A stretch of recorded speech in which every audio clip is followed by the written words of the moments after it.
nom de Jésus-Christ. Nous allons rester debout, avant de pouvoir entrer dans notre message de ce matin. Amen. Est-ce qu'on peut prendre nos Bibles déjà?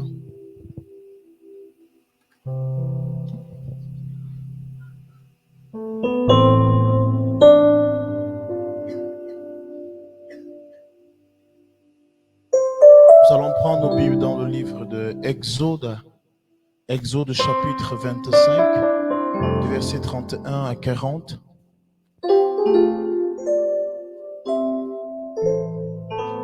Exode chapitre 25, verset 31 à 40. Je vais lire pour nous au nom de Jésus parce qu'on a plusieurs petits textes que nous allons lire. Amen. Tu feras un chandelier d'or pur.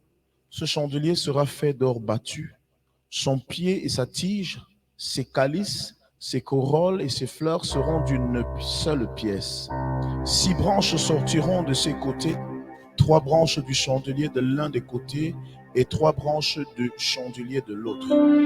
Il y aura sur une branche 3 calices en avec corolles et fleurs, et sur l'autre branche 3 calices en forme d'amande avec corolles et fleurs. Il en sera de même pour 6 branches sortant du chandelier. À la tige du chandelier, il y aura 4 calices en forme d'amande, avec leurs corolles et leurs fleurs. Il y aura une corolle sous 2 des branches sortant de la tige du chandelier, une corolle sous 2 autres branches et une corolle sous 2 autres branches. Il en sera de même pour les 6 branches sortant du chandelier. Les corolles et les branches du chandelier seront d'une seule pièce. Il sera tout entier d'or battu, d'or pur. Tu feras ces 7 lampes. On placera les lampes de manière à éclairer en face. Ces mouchettes et ces cendriers seront d'or pur. On emploiera un talent d'or pur pour faire le chandelier avec tous ses ustensiles. Regarde, puis exécute d'après le modèle qui t'est montré sur la montagne. Amen. Bien-aimés, prenons Exode chapitre 27. Allons chapitre 27 du verset 20 à 21. Est-ce que nous sommes? Exode 27, 20, 21. Toi, tu ordonneras aux Israélites de te prendre pour le candélabre de l'huile raffinée d'olive concassée afin d'entretenir les lampes en permanence. C'est dans la tente de la rencontre en dehors du voile qui est devant le témoignage. Qu'Aaron et ses fils disposeront les lampes pour qu'elles brûlent du soir au matin en présence de l'Éternel. C'est une prescription perpétuelle pour toutes les générations des Israélites. Finissons avec Lévitique chapitre 24 du verset 1 au verset 4. Lévitique 24 verset 1 à 4.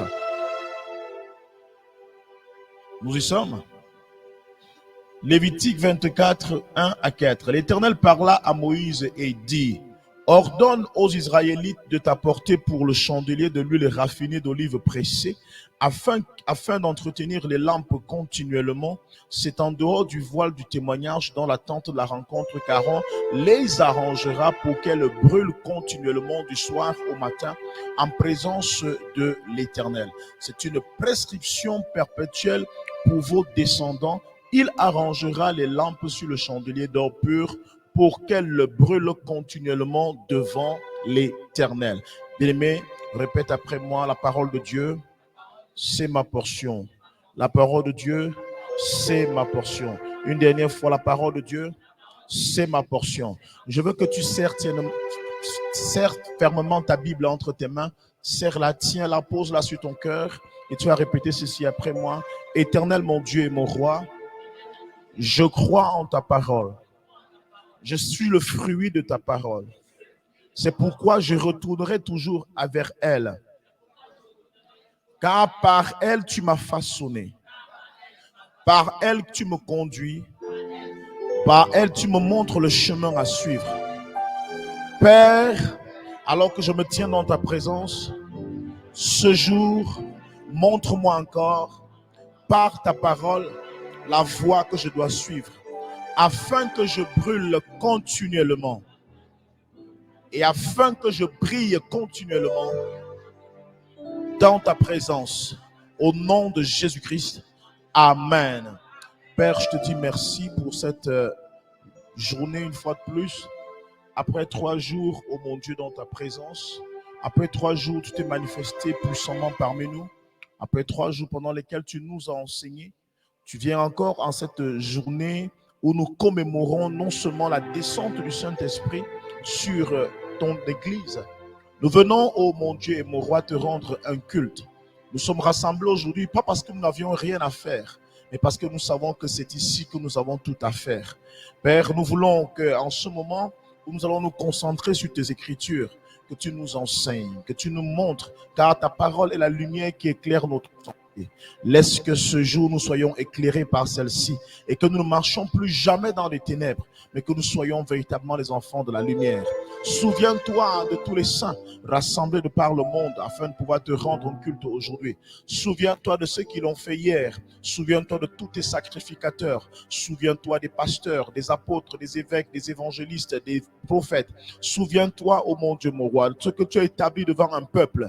Seigneur, nous t'en supplions qu'en cette période, ô mon Dieu, mon roi, que tu te lèves encore et que tu viennes non seulement réveiller le don et réveiller la lumière, oh mon Dieu, la flamme que tu as déposée en chacun d'eux. Seigneur, nous prions que les dons que nous recevons aujourd'hui, que nous avons reçus, oh mon Père du puissant Seigneur, durant tout ce temps, Père, que ces dons puissent se réveiller par le pouvoir du Saint-Esprit. C'est pourquoi, Éternel, nous te remettons toutes choses entre tes mains. Je ne suis qu'un porte-parole aujourd'hui. Seigneur, je ne suis, oh mon Dieu, mon roi éternel, Père, qu'une voix que tu utilises afin de faire entendre la tienne parmi les hommes et parmi les nations. Laisse que je disparaisse afin que toi tu apparaisses. Et laisse que ce peuple, oh mon Dieu, mon roi, soit rempli de ta présence, rempli de toi, qu'il soit, oh mon Dieu et mon roi éternel, Yahvé Dieu, rempli, éternel Père, et qu'il n'ait plus jamais cette soif que l'homme ordinaire peut connaître. Merci Seigneur Dieu puissant, parce que tu feras toutes choses par ta parole aujourd'hui. Tu vas affermir encore nos pas dans ta maison. Au nom de Jésus-Christ. Amen. Est-ce qu'on peut acclamer très fort, Seigneur?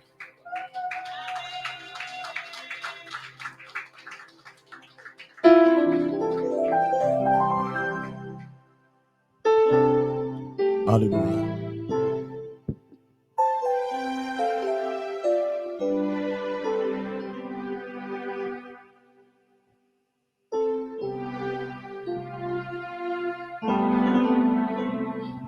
Bien-aimés, soyez abondamment bénis une fois de plus.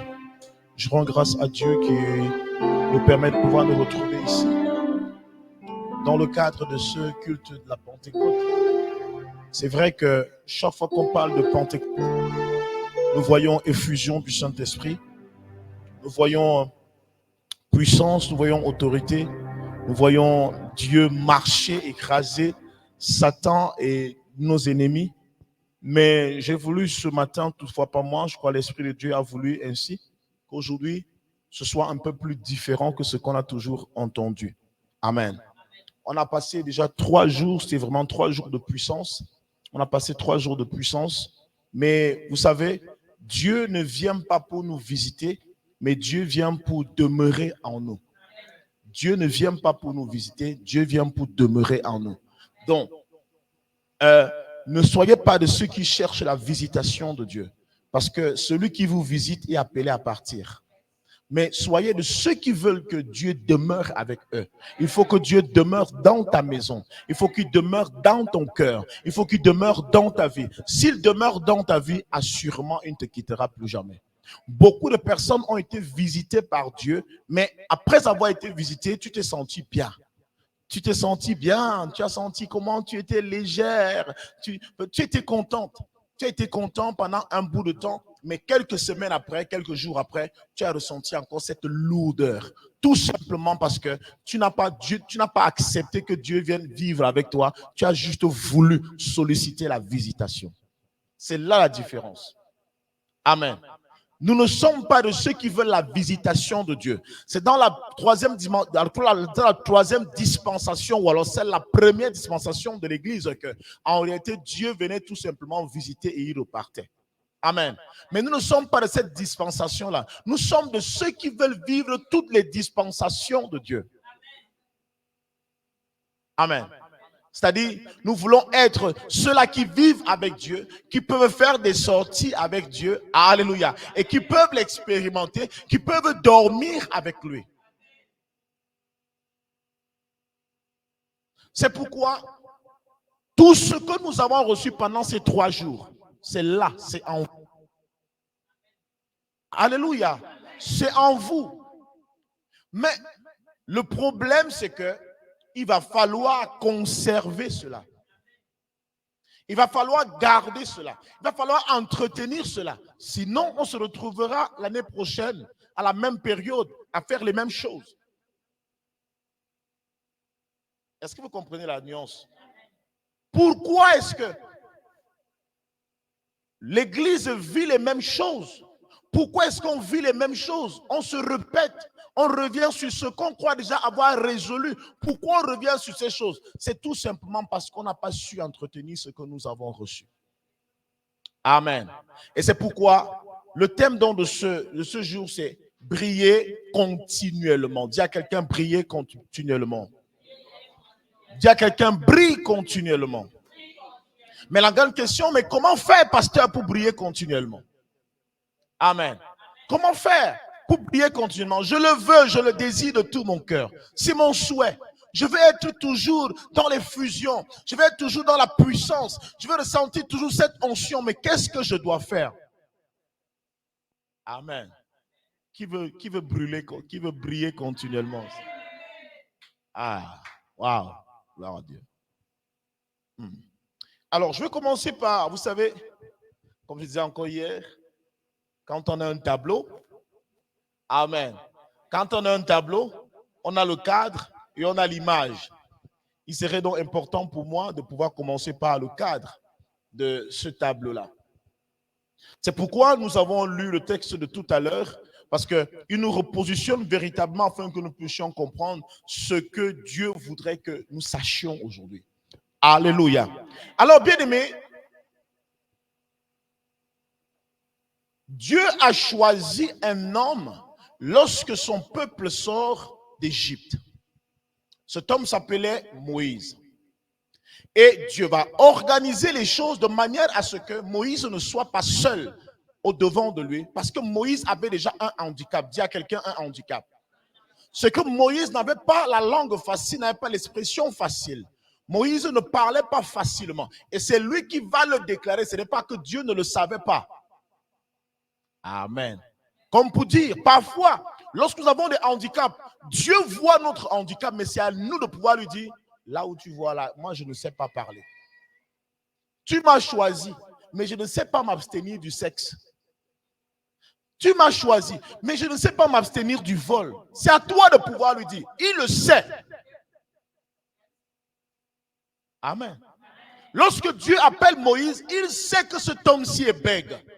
Il sait que cet homme-ci ne parle pas bien. Mais je vais voir s'il va accepter d'entrer dans ma présence avec sa faiblesse. C'est ça le problème. Parfois, Dieu sait que nous sommes faibles. Nous-mêmes, nous sommes conscients que nous sommes faibles quelque part. Mais on entre, on fait comme si on va s'en sortir. Non, ça partira seul. Il y a des choses qui ne partent pas seules. Il y a des faiblesses qui ne partent pas seules. Il y a des faiblesses qui ne partiront même pas. Elles seront toujours là. Mais Dieu est capable de créer un substitut, de créer quelque chose, d'amener quelqu'un à côté de toi qui va te faire oublier que tu as ce problème. C'est ainsi que Dieu va choisir Aaron et mettre Aaron à côté de Moïse. Il dit à Aaron, il dit à Moïse, tu ne seras pas seul, t'inquiète pas. C'est bon comme tu m'as rappelé que tu ne parles pas bien, que tu n'as pas l'expression facile. Je prendrai ton grand frère Aaron et c'est lui qui se chargera de libérer le message. Ne t'inquiète pas. Amen. Le problème est résolu.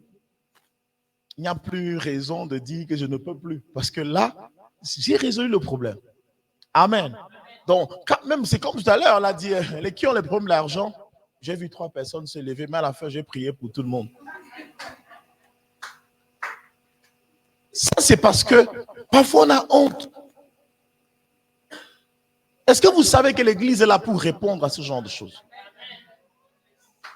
Il y a des choses que Dieu a données à l'église, mais que l'église n'utilise pas. Si vous n'utilisez pas, ça sera là. Les qui ont besoin d'aller, qui ont le problème de l'argent. J'ai juste vu une seule personne. Après, j'ai vu une deuxième, une troisième, qui se sont levés. Mais quand il fallait maintenant prier, je me suis rendu compte que je prie pour toute l'église.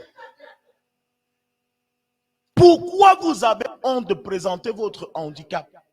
En réalité, votre handicap n'en est pas. Non, ce n'est pas un handicap.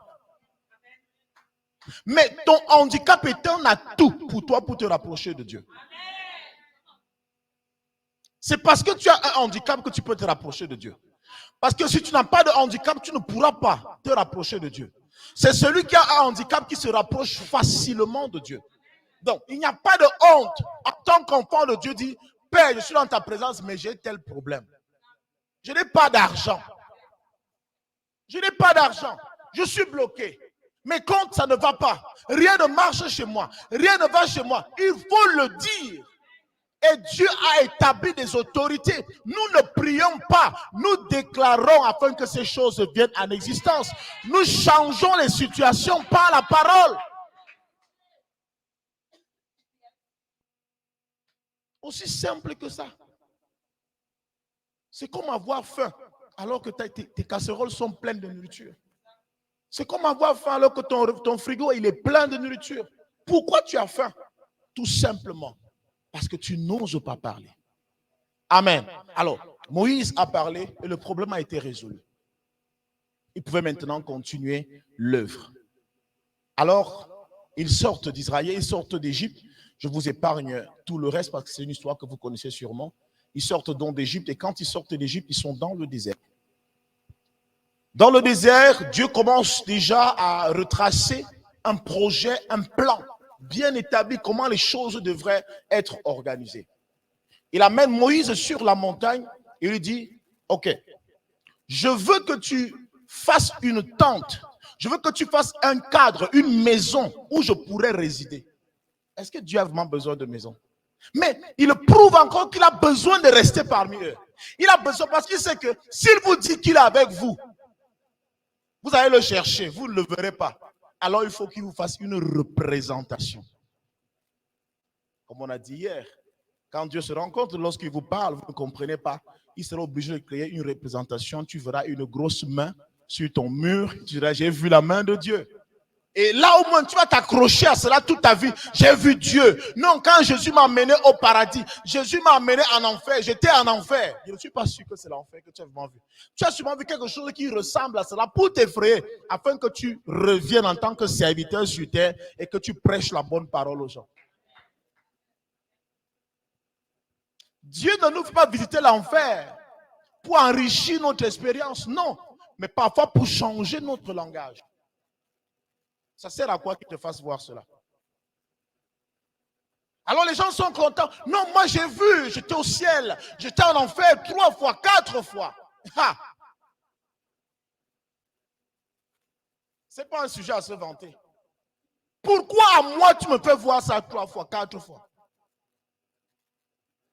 Pourquoi? Parce que sûrement, il y a quelque chose qui te dit, il te le dit, il te fait comprendre indirectement. Mais toi, tu ne comprends pas. Tu prends cela comme un sujet de gloire. Ce n'est pas la gloire. Il te dit, attention.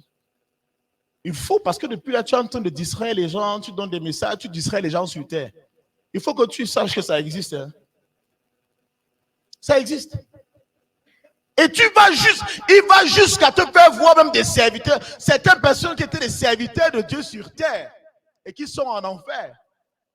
Et toi, tu crois que non, vraiment, j'ai vu les serviteurs là-bas. Il peut te dire que attends, ils étaient sur terre comme toi, les voici ici. Donc fais attention. Il n'y a pas de. Vraiment, il n'y a aucune gloire à dire Dieu m'a fait voir l'enfer. Non, aucune gloire. Aucune. Pleure plutôt. Ça veut dire que revois ton histoire lorsqu'il te fait voir ces choses-là. Amen. Alors, il amène Moïse sur la montagne et lui dit, voici comment je voudrais que tu construises le tabernacle. Voilà comment tu feras la chose. Alors Moïse voit, il examine. Ah, quelle mémoire, je ne sais pas comment appeler cela. Comment on te fait juste voir quelque chose, paf, et tu retiens tout ce que tu as vu. Ce n'était pas physique, ce n'était pas matériel, c'était juste une image. Et Moïse a pu retenir tout ce qu'on lui a donné. Ah, je parlais encore avec la sœur dernièrement. Elle dit, je veux parler avec Dieu face à face. J'ai envie de parler avec Dieu face à face. J'ai envie de parler avec Dieu face à face. Parce que quand Dieu dit que Dieu parlait avec Moïse comme ça, face à face, il dit, ah, tu imagines qu'il était sûrement assis à table en train de manger, peut-être il buvait un peu d'alcool. Et puis il lui disait, voilà, il posait la question, Moïse répondait, Moïse posait la question, Moïse. Non, c'est en esprit. Amen. C'est en esprit. Quand je vais te dire, l'Esprit de Dieu m'a dit ceci, ce n'est pas que j'ai entendu une voix. C'est qu'il y a quelque chose de fort qui monte dans mon esprit. Il y a une pensée très forte qui monte dans mon esprit. Parfois, une pensée qui est contraire à ce que moi, je peux vouloir penser. Et elle s'impose à ma personne. Je dis que voilà ce que tu dois dire. Dis-le. Amen. Et après, tu viens donc, quand Dieu m'a parlé, mais là, les gens vont croire que tu t'es placé avec Dieu et il te parlait. Non, ce n'est pas que tu t'es placé avec lui. C'est qu'il t'a révélé quelque chose. Amen. Alors, Moïse va voir cela et il dit exactement à Moïse ce qu'il doit faire. Et il dit à Moïse, tu vas faire un chandelier. Déjà, tous les ustensiles qui seront dans cette tente seront recouverts d'or. Ça sera en bois d'acacia, mais recouvert d'or. Ça ne sera pas en or massif, mais ça sera tout simplement recouvert d'or. En fait, c'est le bois au fond, mais à l'extérieur, ça sera de l'or. Mais à l'exception de ce que je vais te dire là, lui, au contraire, doit être en or pur, en or massif. C'était quoi? Le chandelier qui portait les lampes. Amen. Nous avons lu tout à l'heure qu'il était d'un talent. Un talent, c'est environ 34 kg. Donc, imaginez un talent, c'est-à-dire qu'il fallait faire quelque chose, un objet qui allait peser plus de près de 34 kg d'or. Donc, c'était d'une valeur quand même. De l'or pur. Ce n'était pas de l'or qu'il fallait juste se badigeonner, non. Mais il fallait battre pour donner la forme. C'était de l'art. C'était de l'art. L'or existait déjà, amen, mais on donne la forme afin d'avoir quoi? Un chandelier. Un chandelier. Quand on parle de chandelier, c'est un peu beaucoup plus, on parle beaucoup plus de menorah. Les menorahs ont, la menorah c'est une tige, amen. On a essayé de définir cela, il y a dans le texte que nous venons de lire, avec 6 bras. C'était en 7 bras, mais il a dit avec 6 bras, 3. Alléluia. Et c'est sur chaque branche qu'on posera donc la lumière. Mais ces menorahs avaient quelque chose de particulier, c'est que chaque branche avait comme un réservoir où on devait mettre de l'huile afin que la lampe qui était placée à cet endroit puisse éclairer. Amen. Donc il fallait mettre de l'huile. Ça va? Il fallait mettre de l'huile. Elle est arrivée, elle est toute joyeuse. Il fallait mettre donc de l'huile afin que la lampe puisse brûler et éclairer. Amen. La tente d'assignation avait quelque chose de particulier, c'est qu'elle était recouverte de peau de bêtes, de peau d'animaux. Donc, c'était tellement opaque qu'il n'y avait pas de lumière à l'intérieur. Or, le sacrificateur Aaron devait entrer régulièrement dans cette tente-là pour aller faire des ablations, pour aller faire des sacrifices, pour aller faire des offrandes. Alléluia. Pour présenter le sang, pour présenter les offrandes à Dieu.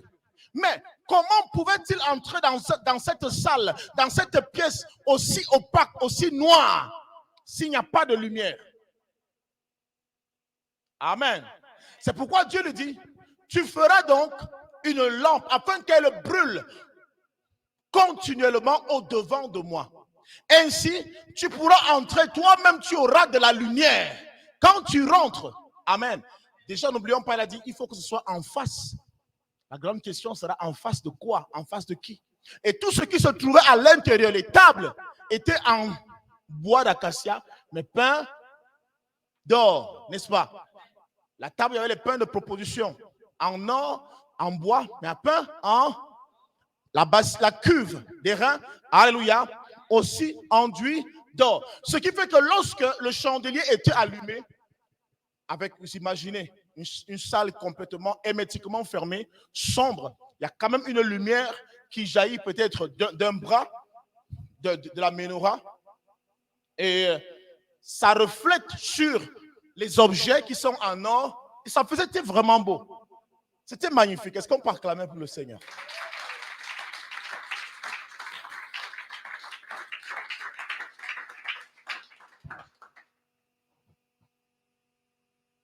Dieu va dire à Moïse, bien, tu sais déjà ce qu'il faut faire, mais seulement, cette lampe doit briller continuellement. Ça veut dire que même quand tu as fini de faire le service, tu n'éteins pas, ça doit rester allumé. Alors on peut commencer à se poser des questions à ce niveau. Amen. La première des choses, c'est qu'il dit, demande aux enfants d'Israël d'apporter de l'huile d'olive concassée. Amen. Afin qu'on puisse toujours avoir de l'huile qu'on mettra dans les lampes. Ça veut dire que ce n'était pas l'affaire de Moïse seul. Ce n'était pas l'affaire d'Aaron seul. Mais c'était l'affaire de tout le peuple. C'est tout le peuple qui devait veiller à ce que ces lampes puissent briller. Amen. Nous allons voir à quoi ce que signifie cette lampe. La symbolique, c'est quoi exactement? Et pourquoi tout le peuple doit participer à cela? Qu'est-ce que Dieu gagne à ce que tout le peuple participe à apporter cette huile? C'était des petites lampes, ce n'est pas des grands réservoirs. Donc, pas besoin que tout le monde apporte, mais Dieu dit chacun doit apporter. Demande au peuple que tout le monde apporte. Waouh! L'effort collectif. L'effort collectif. Oui, c'est un sacrificateur qui entre, c'est une personne. Mais en fait, pour que Dieu puisse se sentir bien, il faut que tout le monde participe. C'est ça l'œuvre de Dieu. L'œuvre de Dieu n'est pas l'affaire du pasteur. L'œuvre de Dieu n'est pas l'affaire de la prophétesse. L'œuvre de Dieu n'est pas l'affaire du bureau des femmes. L'œuvre de Dieu n'est pas l'affaire de ceux qui sont évangélistes, pasteurs et ceci. L'œuvre de Dieu est l'affaire de tout le peuple de Dieu. Chacun participe. Chacun doit participer. Chacun doit contribuer. Et je vous rappelle déjà que cette huile n'est pas n'importe quelle huile. Ce n'est pas de l'huile chauffée. C'est de l'huile d'olive concassée. Ce n'est pas chauffé. C'est à froid. Donc, ça va t'exiger un travail. Ça va t'exiger une discipline. Et apporter dans cela. Alors, le peuple va commencer à porter l'huile. Et Aaron va souvent entrer en attente. Mais on se dit, quand Aaron n'est pas là, les lampes sont toujours allumées. Amen. Mais on peut donc se poser cette question. Mais les lampes là, cette lampe là, en fait, elle est même allumée pour qui? Parce que c'est pour Aaron, quand il finit son service, il peut éteindre et puis s'en va. Non, tu n'éteins pas.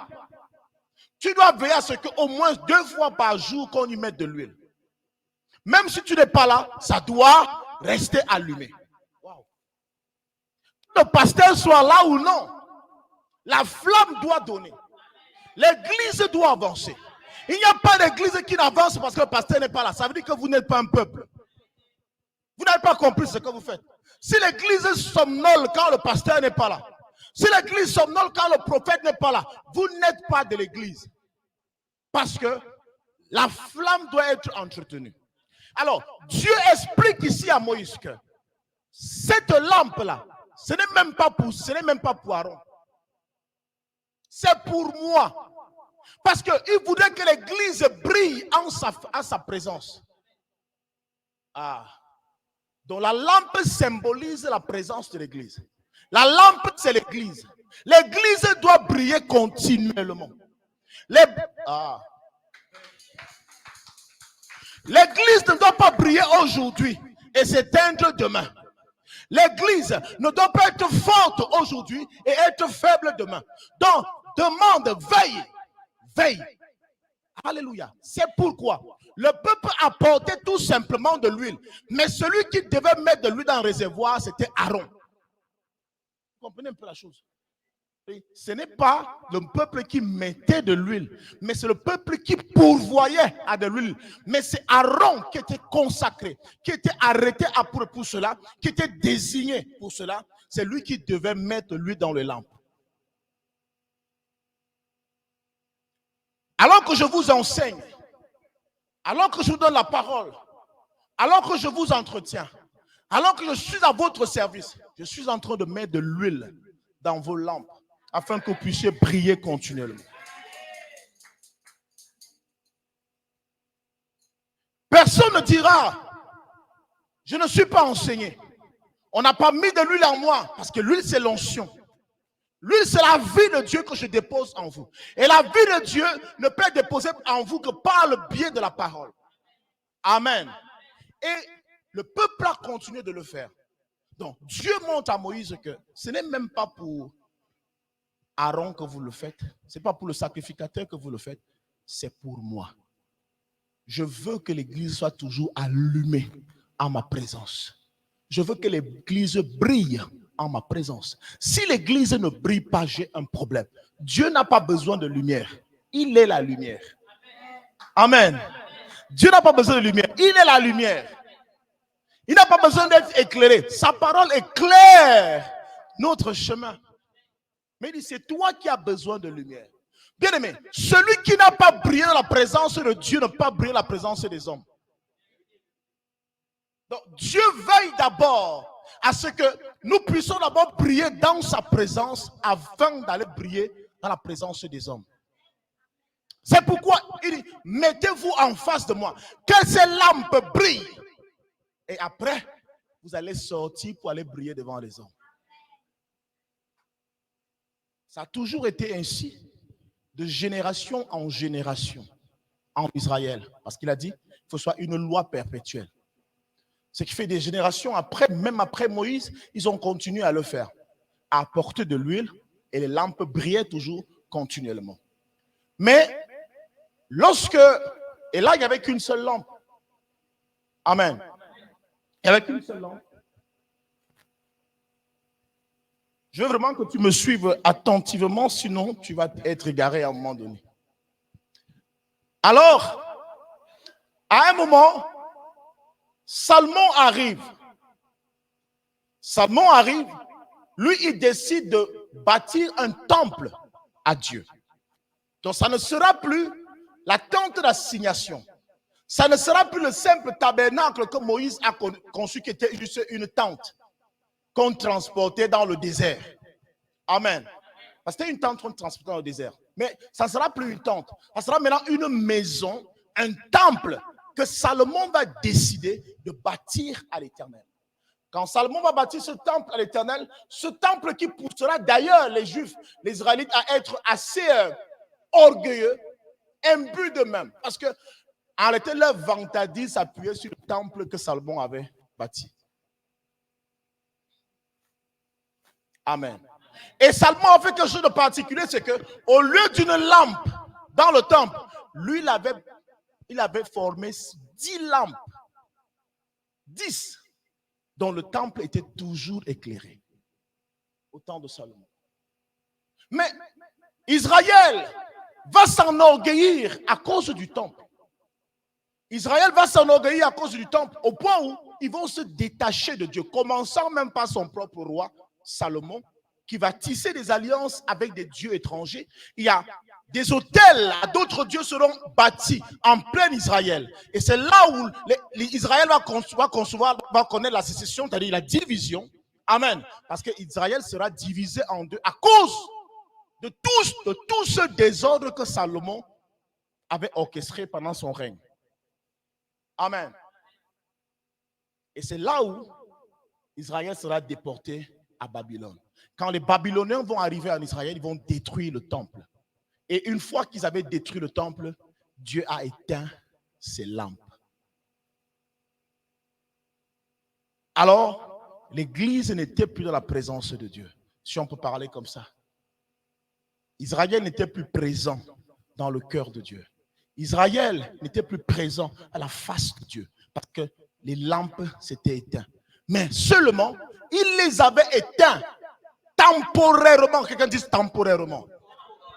Alléluia. Temporairement. Contraire à continuellement. Amen. Il avait éteint temporairement, donc pour un temps, il avait éteint ces lampes-là, disant, ok, peut-être je vais le refaire. Amen. C'est ainsi que, à cette même époque-là, Dieu va se révéler à son serviteur, un prophète du nom de Zacharie. Zacharie aura une vision. Zacharie verra une lampe. Dis à quelqu'un une lampe. La même lampe qui avait été bâtie par Moïse dans le désert. Mais seulement la lampe que Zacharie voit n'a pas de réservoir. Elle a plutôt une couronne qui semble avoir aussi 7 bras qui alimentent chaque branche. Amen. Donc, la lampe de Zacharie ressemble à celle de Moïse. Mais seulement, elle est différente, c'est que celle de Moïse était alimentée à partir de l'huile. Mais celle de Zacharie, elle ne prend pas de l'huile. Mais elle prend quelque chose qui n'est pas de l'huile. Wow. Alléluia. Alors Dieu peut dire à Zacharie, se révèle à Zacharie, dit, ça ne sera ni par la puissance, ni par ta force, mais ça ne sera pas mon esprit. Donc arrêtez.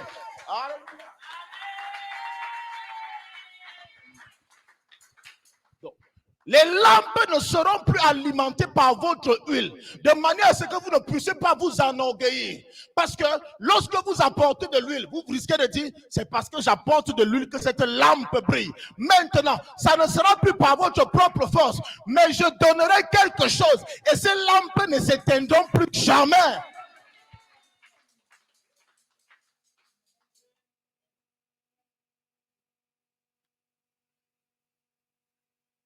Alléluia. Est-ce qu'on est ensemble? Est-ce qu'on est véritablement ensemble? Vous comprenez donc que c'est là l'intervention du Saint-Esprit. Ça sera ni par la force, ni par la puissance, mais c'est par mon esprit. Ça ne sera pas.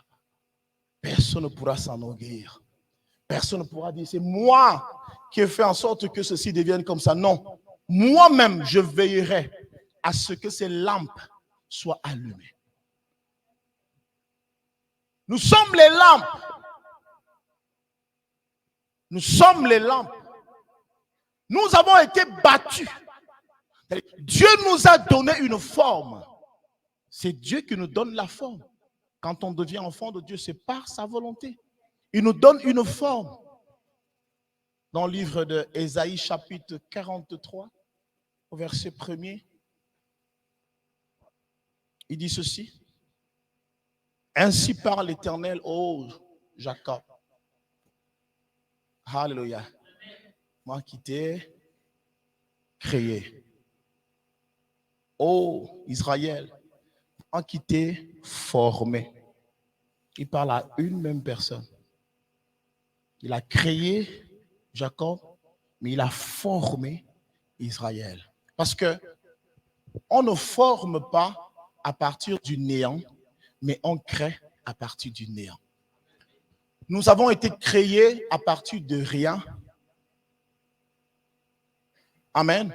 Mais on a été formés parce qu'il a décidé de prendre ce qui est bon, mettre ensemble et former ce que nous sommes aujourd'hui. L'église est formée, mais le monde est créé. Alléluia. C'est pourquoi Jésus peut dire, vous êtes la lumière du monde. Une ville située sur la montagne. Waouh. Vous êtes la lumière du monde.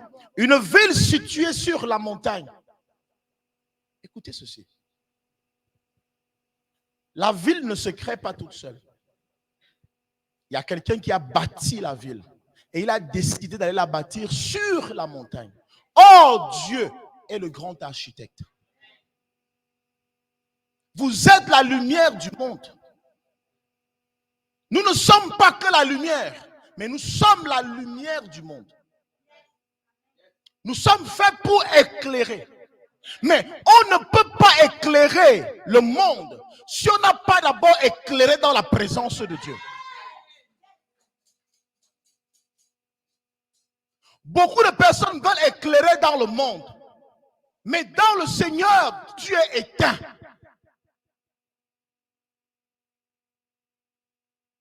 Tu veux les dons. Parfois, tu as même déjà les dons. Mais tes dons ne se manifestent pas parce que tu es éteint. Pourquoi? Parce que en fait, tu crois que tu seras allumé par tes propres forces. Or, tu as besoin du Saint-Esprit qui vient de Dieu pour être éclairé.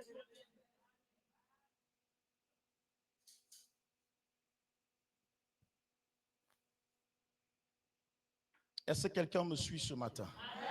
Est-ce qu'on est en phase? Ça passe?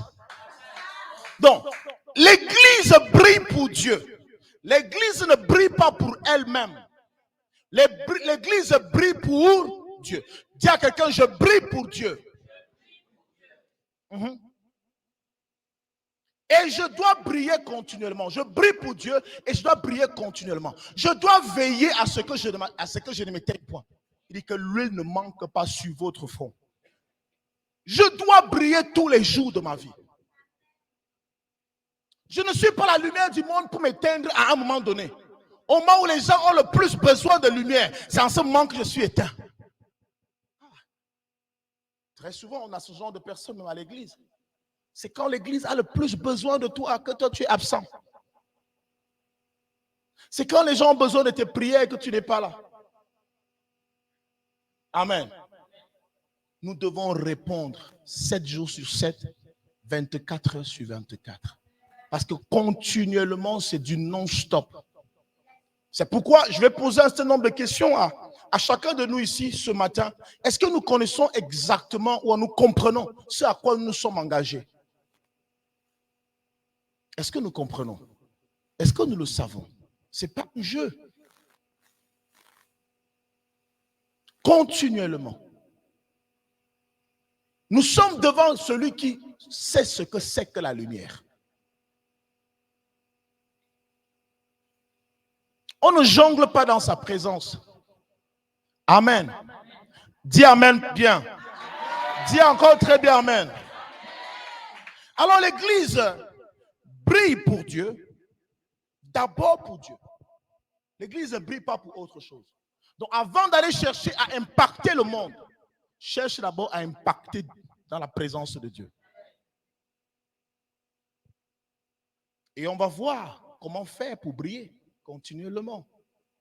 Parce que même là, sinon ça ne sert à rien tout ce qu'on a dit. Pasteur, comment on fait donc pour briller continuellement? C'est vrai qu'on nous a dit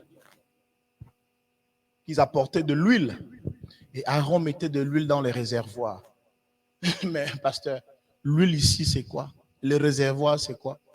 C'est la question que chacun peut se poser. Nous célébrons aujourd'hui la fête de la Pentecôte, la descente du Saint-Esprit dans l'église. Je dirais beaucoup plus sur l'église. Parce qu'il y a une différence. Il y a une différence entre dans l'église et sur l'église. Parce qu'il dit, vous recevrez le Saint-Esprit, l'Esprit de Dieu survenant sur vous, pas dans vous. Parce qu'en réalité, lorsqu'il le dit, c'est qu'en fait, ils ont déjà reçu le Saint-Esprit en eux. Amen. Le jour de la Pentecôte, le Saint-Esprit se connecte tout simplement à ceux qui avaient déjà reçu le Saint-Esprit en eux. J'aime cette image. Quand vous prenez un ballon, les enfants ont souvent ça, les ballons de baudruche, et on appelle les pompées et tout ça. Enfin, comme gonfle, comme met de l'air là. Baudruche, voilà. Lorsqu'on prend un ballon de baudruche, on met de l'air, n'est-ce pas? Mettez de l'air. Fais un peu comme ça. Donc que chacun fasse ça. Vas-y. Mets de l'air. Tu as mis de l'air. Essaie maintenant d'attacher. Ne fais pas un nœud. Ne fais pas un nœud. Allons-y, allons-y ensemble. Boubou, vas-y, vas-y. Ouais, je sais que tu ne joues plus avec. Joue, vas-y. Souffle. Souffle. Voilà, maintenant, allez, tourne comme ça. Tourne. Allons-y. C'est bon, vous allez tourner. N'est-ce pas? Fais comme ça. Lâche. Qu'est-ce qui se passe? Ok. C'est parti, n'est-ce pas? Maintenant, reprends le même ballon. C'est bon? Il n'y a pas d'air dedans. Lève comme ça. Lâche. Qu'est-ce qui se passe?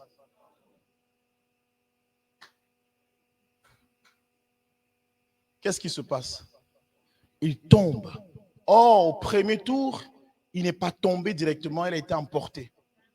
Le Saint-Esprit agit de la même manière. Le Saint-Esprit ne peut t'entraîner que s'il est déjà en toi. L'air entraîne le ballon parce que le ballon a déjà l'air en lui. Si le ballon n'a pas l'air, il ne peut pas être entraîné par l'air. Donc, beaucoup de personnes qui n'ont pas le Saint-Esprit en eux ont besoin de voir le Saint-Esprit qui se manifeste dans une salle agir aussi sur eux. Impossible. L'air a reconnu l'air qui est à l'intérieur du ballon et automatiquement, il agit sur le ballon. Lorsque tu as pris le même ballon sans air, l'air qui est dans l'atmosphère, dans la nature, a bien voulu agir sur le ballon, mais puisqu'il ne s'identifie pas, il ne se retrouve pas dans le ballon, alors le ballon tombe en chute libre.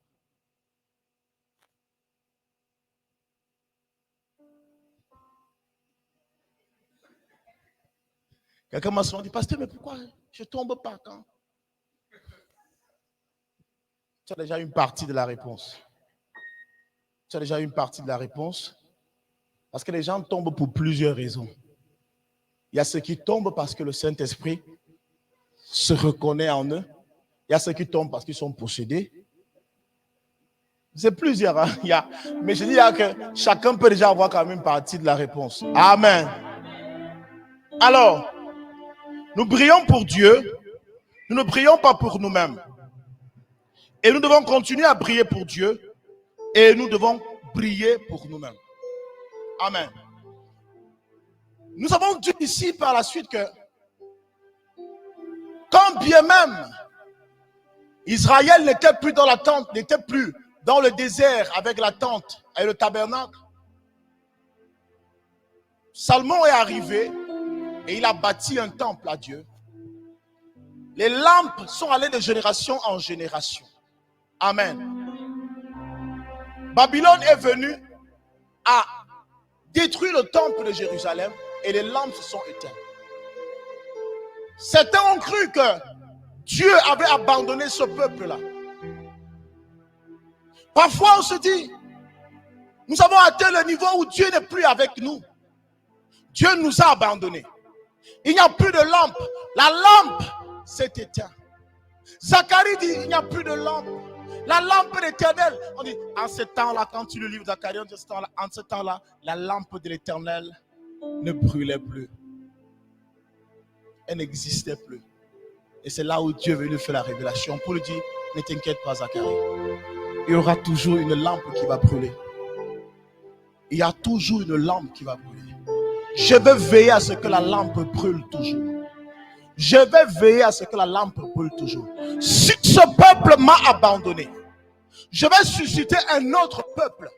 Si ce peuple m'a tourné le dos, je vais susciter un autre peuple qui va dépendre essentiellement de moi. Il ne dépendra pas de ses olives, il ne dépendra pas de son pressoir, mais il dépendra de moi, il dépendra de mon esprit. C'est un peuple que je vais mettre à part. Je vais remplir ce peuple de mon onction et ce peuple va briller dans ma présence.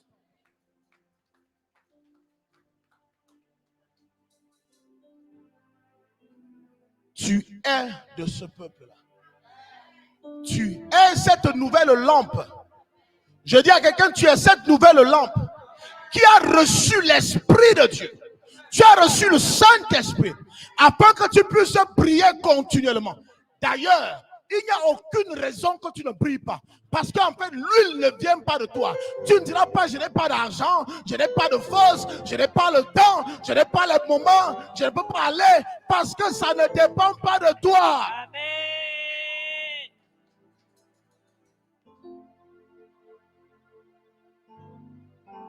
Parce que lorsque les lampes dépendaient de l'huile que le peuple devait apporter, les saisons pouvaient faire en sorte que le peuple n'ait pas d'olive et que le peuple par conséquent n'ait pas d'huile. Lorsque l'éclat des lampes dépendait du peuple, le peuple pouvait dire, je n'ai pas d'argent de taxi pour apporter mon huile à Aaron. Je n'ai pas le temps pour apporter mon huile à Aaron. C'est pourquoi Dieu a dit, j'ai compris. Je vais trouver une solution. Ça ne sera plus par vos propres moyens que l'huile sera disponible. Mais je donne quelque chose. Je vous donne une source qui ne tarira jamais. Le Saint-Esprit ne meurt jamais. Le Saint-Esprit ne finit pas. Le Saint-Esprit ne connaît pas de basse saison et de haute saison. Le Saint-Esprit ne connaît pas la sécheresse. Le Saint-Esprit ne connaît pas l'hiver ou l'été. Le Saint-Esprit ne connaît pas la saison de pluie ou la saison sèche. Alléluia. Le Saint-Esprit, quand le Saint-Esprit est là, la saison est là.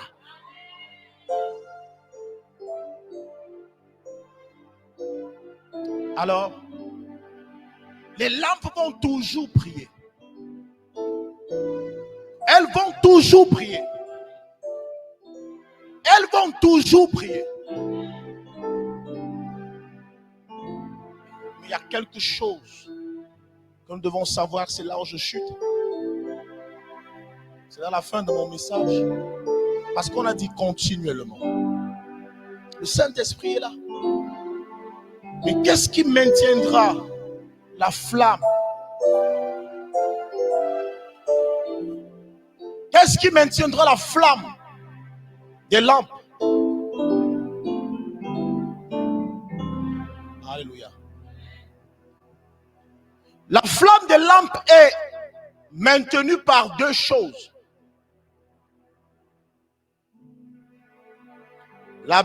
Alléluia. On va lire cela pour nous. C'est mieux qu'on lise.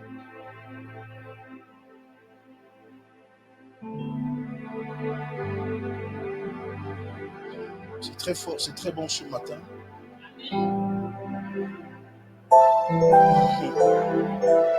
Alléluia. Laissez-moi trouver ce passage-là pour nous. Éphésiens chapitre 5.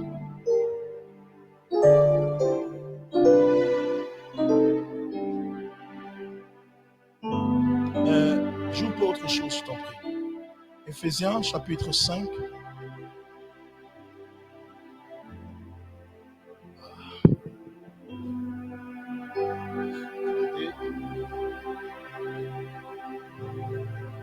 Je trouve bien le passage. Éphésiens chapitre 5. Attendez, je trouve. Voilà. Éphésiens chapitre 5 à partir du verset 8. La parole dit ceci. Autrefois, vous étiez ténèbres et maintenant vous êtes lumière dans le Seigneur. Marchez comme les enfants de lumière, car le fruit de la lumière consiste en toutes sortes de bonté, de justice et de vérité. Examinez ce qui est agréable au Seigneur et ne prenez point part aux œuvres infructueuses des ténèbres, mais plutôt condamnez-les. Car il est honteux de dire ce qu'ils font en secret. Mais tout ce qui est condamné est manifesté par la lumière. Car tout ce qui est manifesté est lumière. C'est pour cela qu'il est dit, réveille-toi, toi qui dors, relève-toi d'entre les morts, et Christ t'éclairera. Prenez donc garde de vous conduire avec circonspection, non comme des insensés, mais comme des sages. Rachetez le temps, car les jours sont mauvais.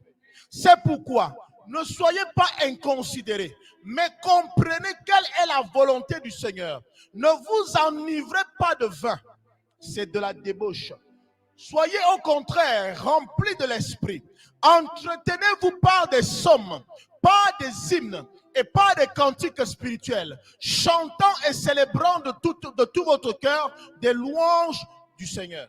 Rendez continuellement grâce pour toutes choses à Dieu le Père, au nom de notre Seigneur Jésus-Christ.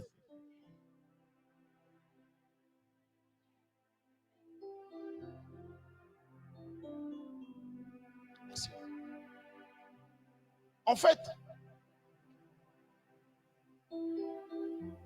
on brille continuellement en faisant deux choses, par deux choses en fait.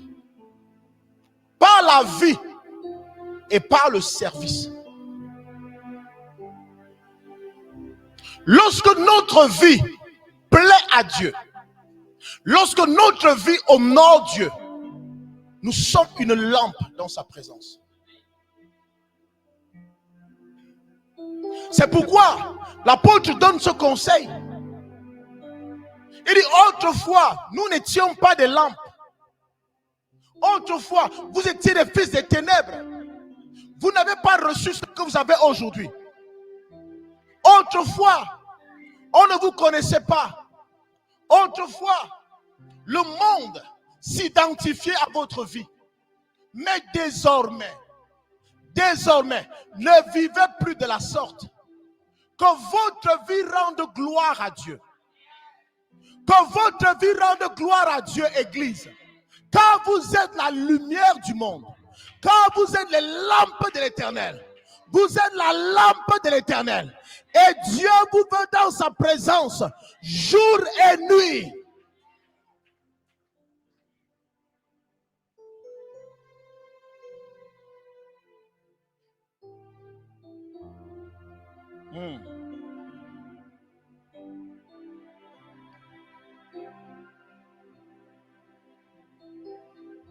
Car le fruit de la lumière consiste en toutes sortes de bonté et de justice de vérité.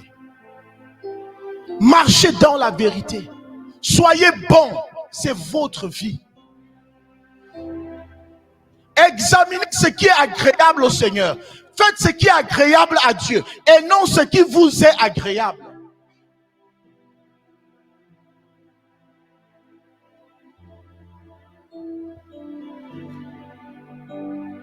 Et ne prenez point part aux œuvres infructueuses des ténèbres, mais plutôt condamnez-les. Condamnez les œuvres des ténèbres. Je dis à quelqu'un ce matin, condamne les œuvres des ténèbres. Condamne les œuvres des ténèbres. Dis à quelqu'un, à partir de ce jour, je condamne les œuvres des ténèbres. Oui, qu'on ne te trouve plus dans un genre de vie bizarre. Sinon, ta lampe va s'éteindre. Sinon, tu vas t'éteindre. En plein midi, tu vas t'éteindre. En plein midi, tu vas t'éteindre. Car Dieu a pris le temps de nous donner une forme. Il a travaillé avec espoir qu'un jour, on puisse éclairer au-devant de lui. Il a pris du temps. Il a dépensé de son argent. Il a dépensé de sa force. Alléluia. Lorsque vous dépensez de votre argent, de vos efforts pour avoir quelque chose et que vous n'avez pas le rendu escompté, comment vous vous comportez? Vous êtes déçu, n'est-ce pas? Arnaque, escroquerie. Vous m'avez escroqué. Vous avez pris mon argent pour rien. Votre torche ne s'allume même pas.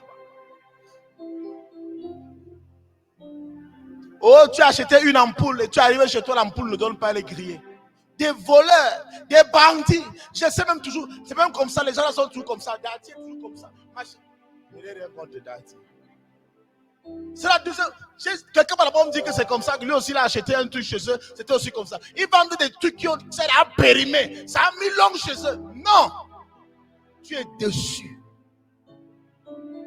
Dieu peut dire aussi la même chose de nous. Parce qu'il s'attendait à ce que nous brillons. Il s'attend à ce qu'on éclaire. Quand tu n'éclaires pas, tu déçois Dieu.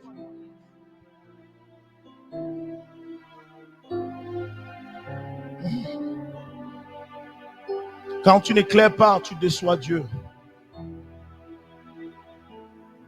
Tout ce que vous faites en cachette là, si vous le faites en cachette, c'est parce que vous savez que ce n'est pas bien. Arrêtez donc de le faire. Arrêtez de le faire et vous allez prier.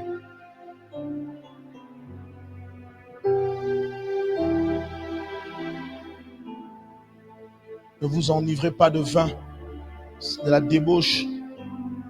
Sortez de la vie de débauche. Condamnez la débauche. Condamnez la débauche. Je ne parle pas à tout le monde. Je parle à ceux qui sont des lampes.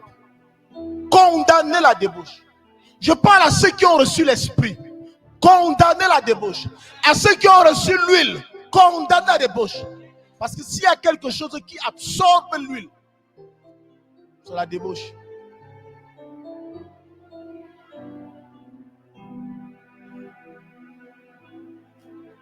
Le mensonge, les rapports sexuels. Tu n'es pas marié, mais tu es à gauche, à droite. Tu n'es pas marié, mais tu es devant, derrière. Bien aimé, c'est de la débauche. Ça puise ton huile. Et tu ne brilles pas. C'est ainsi qu'on peut voir des personnes qui ont 20 ans, mais ressemblent à des vieillards. Tu souilles ton corps. La drogue. Le péché rend laid, je vous dis la vérité. Le péché rend laid parce que ça vous enlève votre éclat. Ça vous enlève votre lumière. Parfois je regarde quelqu'un et je dis, ouf.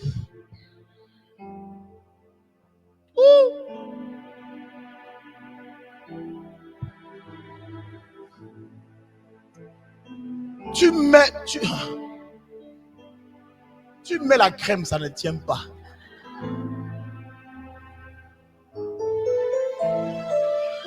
Tu mets le rouge à lèvres, ça ne donne pas. Amen. Je vous dis, vous n'avez pas besoin de vous battre pour savoir quelqu'un qui est dans une vie bizarre. Elle dépense beaucoup d'argent, mais ça ne donne pas. Ils achètent des habits qui sont chers, mais ça ne donne pas. Les bons parfums, ça ne donne pas. Ça ne sent même pas bon sur eux. La Bible dit que ils mangent et ils ne se rassasient pas. Vous imaginez la chose. Donc quand tu vois quelqu'un qui là, il mange, mais il ne se rassasie pas. Ça c'est un pécheur, c'est le pécheur. Ça c'est le péché. Parce que il mange. On pose le seau de KFC, 5 places. Il mange tout.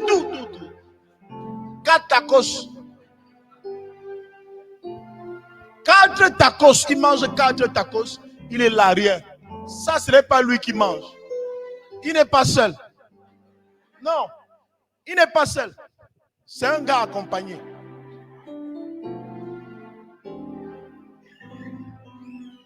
Fuyons le péché, bien-aimé. Fuyons. L'église ne peut pas être forte. Je prie à la maison de prière pour tous les peuples. Que nous puissions prendre conscience de cela. Que venir à l'église, c'est pas par routine, pas par religion, mais on veut être différent. On veut être différent. Et Dieu nous donne la possibilité d'être différent. Et je crois que ces 4 jours-ci ont été 4 jours de restauration de beaucoup de vies. Ont été 4 jours. Nous avons travaillé comme on pouvait, tel que Dieu a déposé en nous. Maintenant, c'est à vous. Quand on vous retrouve encore dans des carnivaux, dans les rigoles, dans la vie de débauche, c'est à vous, ce n'est pas à nous.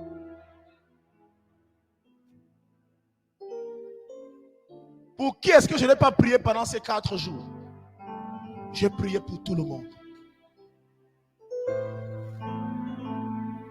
Pour toi, je vais prier pour toi, chérie.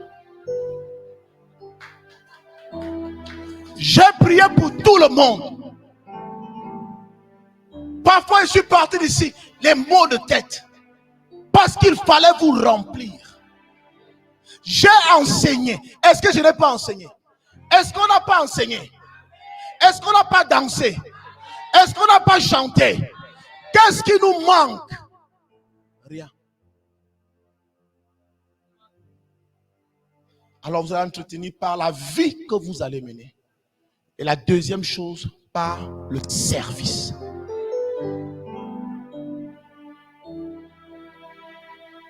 Car il a fait de nous des lampes pour servir, pour apporter la lumière.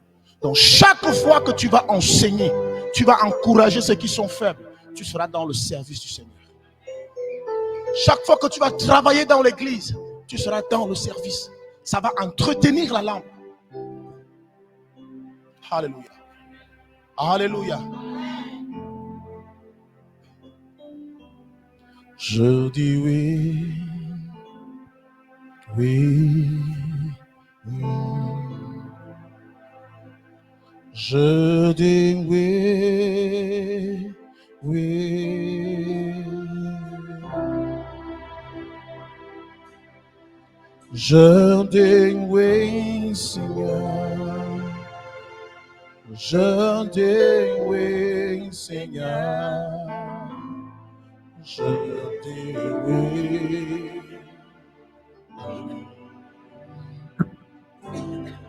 Je dis oui.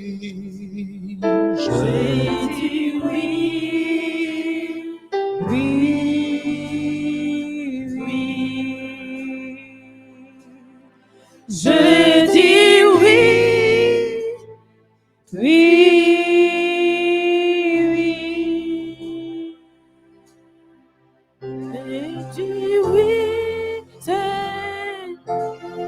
Je dis oui, Seigneur. Je dis oui.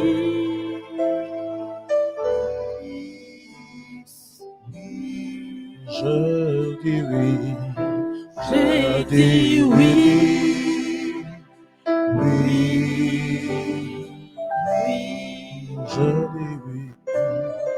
Je dis oui. Oui. Oui. Je dis oui, Seigneur. Je dis oui, Seigneur. Je dis oui. Oui. Oui. Soyez des hommes et des femmes de prière. Soyez des hommes et des femmes qui savent se retirer pour aller chercher Amen. la face de Dieu. Amen. Soyez les hommes et les femmes qui savent méditer la parole. Amen. Soyez les hommes et les femmes qui savent s'éloigner des convoitises de cette terre. Amen. Soyez les hommes et les femmes qui savent garder leur corps. Amen. Soyez les hommes et les femmes qui savent fermer leur bouche. Amen. Parlez peu, écoutez plus. Amen. Je dis parlez peu, Amen. écoutez plus. Yes. Soyez des hommes et des femmes disposés à servir dans la maison de Dieu. Amen. Soyez des hommes et des femmes disposés à servir les autres. Amen. Soyez des hommes et des femmes prêts à donner pour le salut des autres. Alléluia. Amen. Alors vous serez des lampes Amen. qui prieront continuellement devant la face de Dieu. Amen. Car c'est à de telles œuvres que celui qui a façonné ces lampes prend plaisir. Amen. Si quelqu'un veut prier continuellement, qu'il s'avance ce matin. Je vais prier pour toute personne qui veut véritablement servir le Seigneur et qui veut briller continuellement comme une lampe devant Dieu. Et je veux que pendant que vous avancez, que vous